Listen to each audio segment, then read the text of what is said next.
কৃষ্ণ মৰমৰ ছাত্ৰ ছাত্ৰীসকল, আমি দ্য ফল এণ্ড ৰাইজ নামৰ পাঠটিৰ প্ৰথম চোৱা ইতিমধ্যে আলোচনা কৰিছোঁ। প্ৰথম চোৱাত সদাগৰজনে ৰজাঘৰৰ চাকৰজনক অপমান কৰিছিল।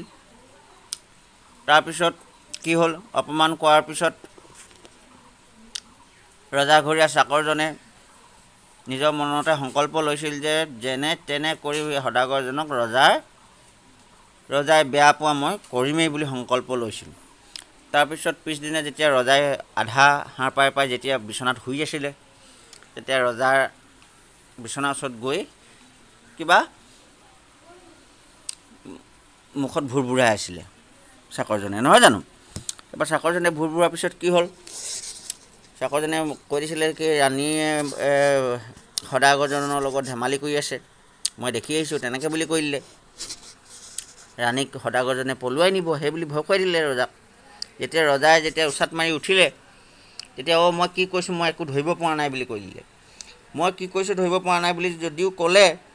কিন্তু ৰজাৰ মনৰ সন্দেহৰ বীজ কিন্তু হেঁচি দিলে যে হয়, ই ৰাজপ্ৰসাদৰ ইফালৰ পৰা সিফালৈ ঘূৰি ফুৰে, নিশ্চয় সদাগৰজনে মোৰ ৰাণীক জোকাই থকা ই নিশ্চয় দেখিছে বুলি সন্দেহ কৰিলে। তাৰ পিছৰ চোৱা কি হ'ল, আমি সেই চোৱা এতিয়া আলোচনা কৰিম। পিছৰ চোৱা চাই যাবা, ৰিডিং কৰি নলওঁ, ৰিডিং আৰু আছামিজ এক্সপ্লেনেশ্যন, অসমীয়াৰ বিশ্লেষণ একেলগে কৰিম আজি, যিহেতু সময় আমাৰ হাতত একেবাৰে তাকৰ, সেইকাৰণে ৰিডিং আৰু এক্সপ্লেনেশ্যন দুয়োটা একেলগতে কৰিম, ঠিক আছে। King was trouble with jealousy from that day onward he withdrew his favor from the merchant and even forbade him to enter the place. কি কৈছে, the king was trouble with jealousy, ৰজাৰ খুব ইখান্দিত হ'বলৈ ধৰিলে। ফ্ৰম ডেট ডে অনৱাৰ্ড, সেইদিনাৰ পিছলৈ he withdrew his favour from the মাৰ্চেণ্টক যি ভাল পাইছিলে সেইখিনি উঠাই ল'লে। উইথড্ৰ মানে মনৰ পৰা আঁতৰাই দিলে ভালপোৱাখিনি। And even forbade him to enter the place, আনকি তাক ৰাজপ্ৰসাদত প্ৰৱেশ কৰাটো বাধা দিলে। কাক বাধা দিলে? সদাগৰজনক বাধা দিলে। তাৰ পিছৰখিনি চোৱা, ওৱান ডে, সেইখিনি চাবা দেই। One day when the merchant was entering the gateway to the place, এদিনাখন যেতিয়া সদাগৰজনে গেটৰ ফালেদি প্ৰৱেশ কৰিবলৈ, যেতিয়া ৰাজপ্ৰসাদত প্ৰৱেশ কৰিবলৈ বিচাৰিছিল, তেতিয়া কি হ'ল, he was stopped by the guard, তেওঁক সুৰক্ষা কৰ্মীবিলাকে, যিবিলাক গাৰ্ড থাকে, গাৰ্ডে তেখেতক ৰখালে। The merchant was surprised due to this sudden change in the king's attitude, সদাগৰজনে খুব ছাৰপ্ৰাইজ মানে আচৰিত হ'ল। ডিউটো মানে বাবে, কিহৰ বাবে? দিছ ছাডেন, এই হঠাৎ চেঞ্জ, পৰিৱৰ্তন, এই হঠাৎ হোৱা পৰিৱৰ্তনৰ বাবে ৰজাৰ যিটো মনোভাৱ, কিংছ এটিটিউড মানে মনোভাৱ, ৰজাৰ মনোভাৱ এই হঠাৎ পৰিৱৰ্তন হোৱাৰ বাবে সদাগৰজন খুব আচৰিত হ'ল। ইয়াৰ পিছৰ চোৱা চাবা, the servant was near by and mocking shouted at the guard, "Ho, guards! That merchant is favored by the king. He is a powerful person. He can have people arrested or released or even thrown out, just like he had me thrown out of his daughter's reception." তেতিয়া কি কৈছে, যেতিয়া গাৰ্ডকেইজনে ৰখাইছে, the servant was near বাই, সেই চাকৰজনো, সেই লগোৱাজনো সেই গাৰ্ডকেইজনৰ কাষতে আছিল। তেতিয়া গাৰ্ডকেইজনক কৈছে চিঞৰি, গাৰ্ড, সুৰক্ষাকৰ্মীকেইজন শুনা, কৈছে, that merchant was a favoured by the king, সদাগৰজনক ৰজাই খুব ভাল পায়। He is a powerful person, তেখেত এজন খুব ক্ষমতাশালী ব্যক্তি। হি কেন হেভ পিপুল এৰেষ্টেড, সি মানুহক বন্দী কৰিব পাৰে অৰ ৰিলিজ এৰি দিবও পাৰে নতুবা অৰ মানে অৰ বুলিছে অৰ মানে নতুবা দেই ইভেন থ্ৰন আউট আনকি দলিয়াইও দিব পাৰে just like he had me thrown out of his daughter's reception মোক যিদৰে তাৰ জীয়েকৰ যি আতিথ্য অনুষ্ঠানত মোক দলিয়াই দিছিল তেনেকৈ তোমালোককো দলিয়াই দিব চাবা পাইছে তাক নৰখাবা সেই বুলি কৈছে তাৰপিছত চোৱা চাবা বাৰী for you may suffer the same fact তোমালোকে সাৱধান হোৱা নহ'লে মোৰ নিচিনা তোমালোকে একেধৰণে ভুগিব পাবা সেই বুলি কৈছে on hearing this the merchant understood that the servant has caused all this trouble somehow সেই কথাটো শুনাৰ লগে লগে সদাগৰজনে বুজি পালে যে সেই লগুৱাজনী সেই চাকৰজনেই এই যে যি ট্ৰাবল সমস্যা সৃষ্টি কৰিছে ইয়ে কিবা ধৰণে কেনেবাকৈ কিবা বুদ্ধি কৰি মোক এনেকুৱা সমস্যা সৃষ্টি কৰিছে বুলি সি বুজি উঠিলে ছাৰ্ভেণ্টজন he feel dejected and returned home upset over the incident he gave everything a second thought and then he invited the royal servant to his house. He feel dejected. সদাগৰজনে বৰ অসুখী অনুভৱ কৰিলে বৰ বিষণ্ণ অনুভৱ কৰিলে বৰ দুখ অনুভৱ কৰিলে and returned home upset over the incident এই ঘটনাটোক লৈ খুব দুখ মনেৰে ঘৰলৈ উভতিল he gave everything a second thought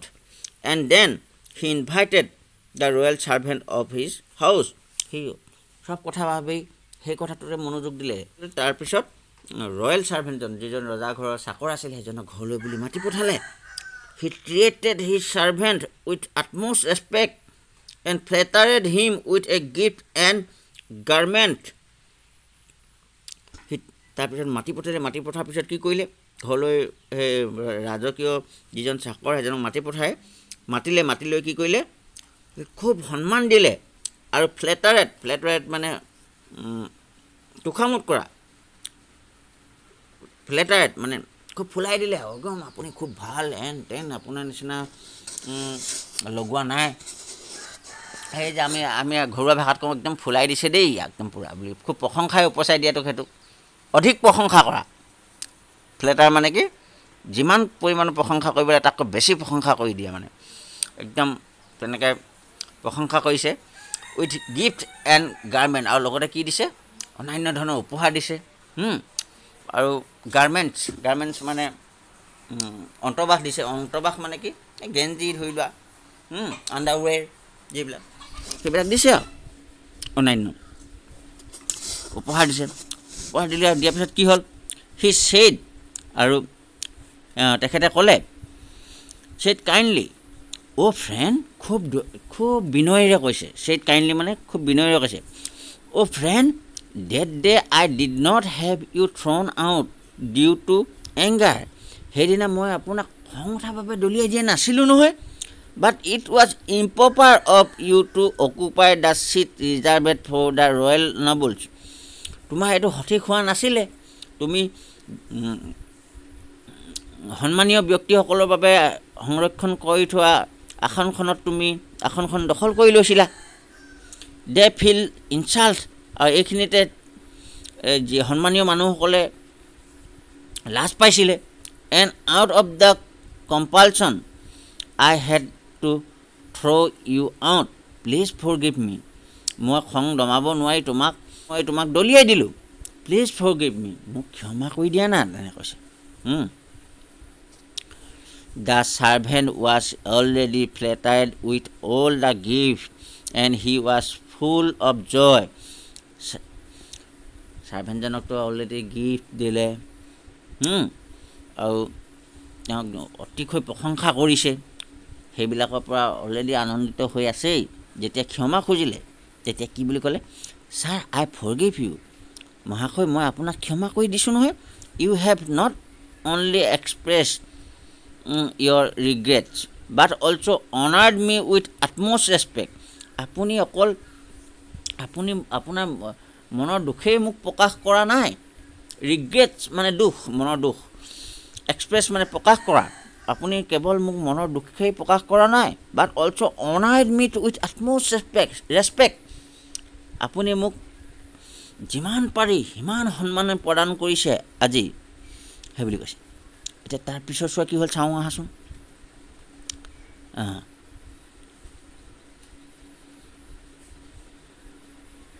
তাৰপিছত চোৱা কৈছে he ensured the merchant I will prove you how clever I am. I will have the king favorable towards you,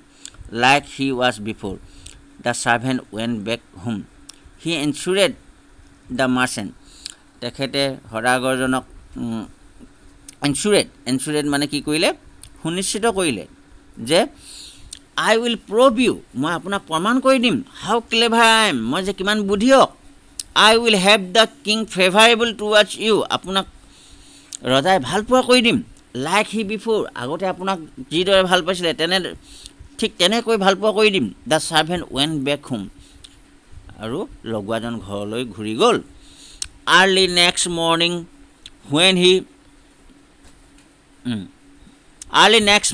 when he started sweeping the floor of the place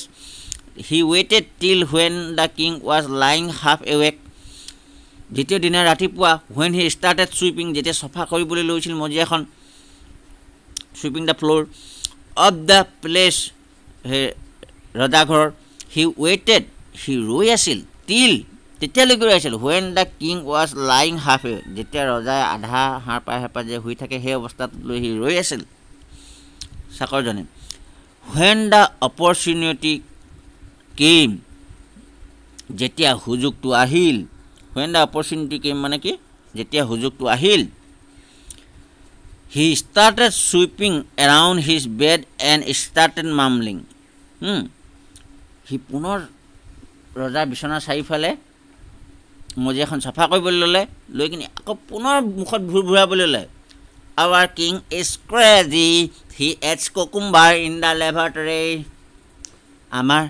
ৰজাজন খুব crazy হৈ আছে he cucumber চুবাইছে বোলে cucumber মানে কি বাৰু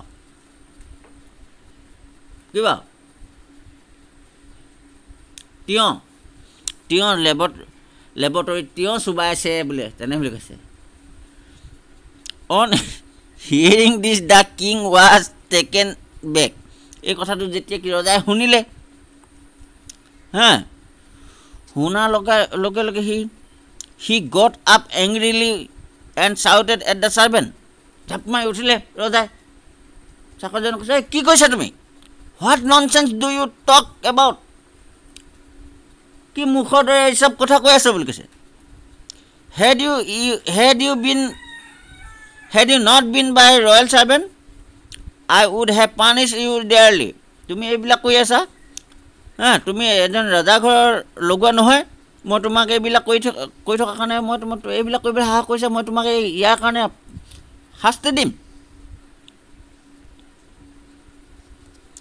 have you ever seen me doing such a things yourself তুমি মোক এনেকুৱা কৰা দেখিছিলা নেকি কেতিয়াবা once again the servant fell on his knees and prayed পুনৰবাৰ লগোৱাজনে ৰজাৰ ভৰিত পৰি দিলে পৰি কিনি কৈছে অ' মাষ্টাৰ হে মহাশয় প্লিজ ফৰগিভ মি মোক ক্ষমা কৰি দিয়ক if I said something improper মই যদি কিবা ভুল কৈছোঁ যদি সঠিকভাৱে যদি মই কিবা কোৱা নাই I was gambling all last night and did not sleep মই কালি গোটেই ৰাতি জুৱা খেলিলোঁ আৰু মই হোৱা নাই I feel drowsy মোৰ মনটো বিভ্ৰম হৈ আছে I don't know what I have been mumbling মইনো কি মুখত বলকি আছোঁ মই একোৱেই ধৰিব পৰা নাই The king thought to himself ৰজাই নিজকে ভাবিলে I have never eaten a cucumber in the laboratory মই লেবৰেটৰীত কেতিয়া কুকুম্বাৰ খোৱাই নাই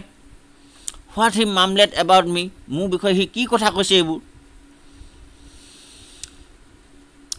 is ridiculously false এইবিলাক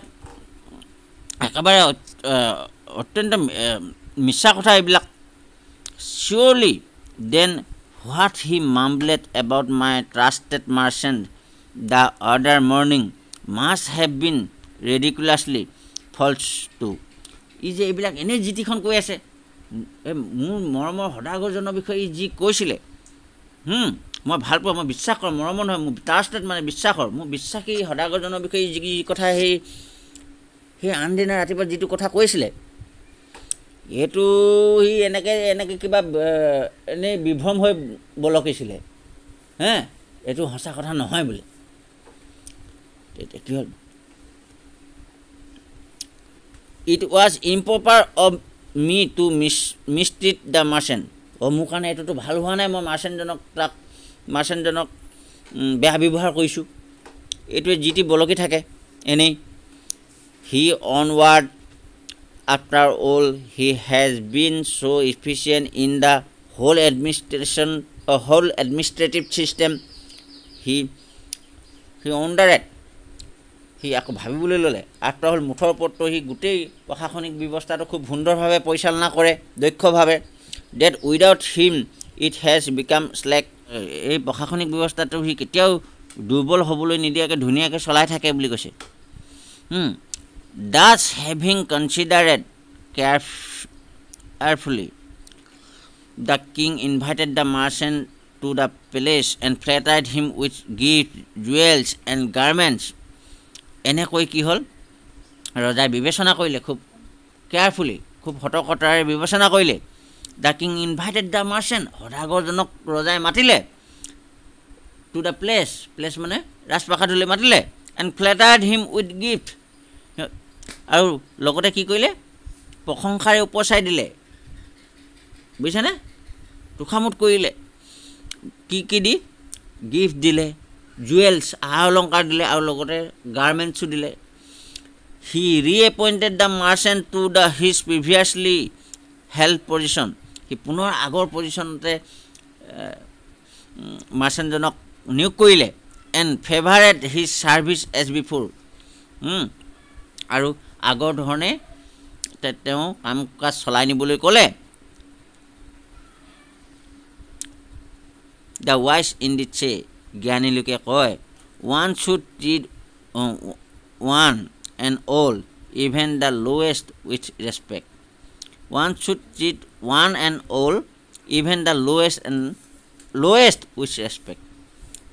কি বুলি কয় জ্ঞানী লোকে কয় যে সকলো মানুহকে সমান চকুৰে চাবা এয়া আছিল লেচনটো মই ইয়াৰ প্ৰশ্ন উত্তৰ তোমালোকলৈ পঠাম 1 নম্বৰীয়া প্ৰশ্ন উত্তৰ 1 নম্বৰৰ প্ৰশ্ন উত্তৰ সম্ভাৱ্য প্ৰশ্ন উত্তৰ পৰীক্ষাত দিবলগীয়া প্ৰশ্ন উত্তৰ কিছুমান 1 নম্বৰীয়া পঠাম তাৰ উত্তৰো পঠাম তোমালোকে নিশ্চয় এই প্ৰশ্ন উত্তৰখিনি পঢ়ি ল'লে আগন্তুক পৰীক্ষাত তোমালোকে সুন্দৰভাৱে প্ৰশ্ন উত্তৰ কৰিবলৈ সক্ষম হোৱা বুলি আশা কৰি আজিলৈ সামৰিছোঁ কৃষ্ণ ধন্যবাদ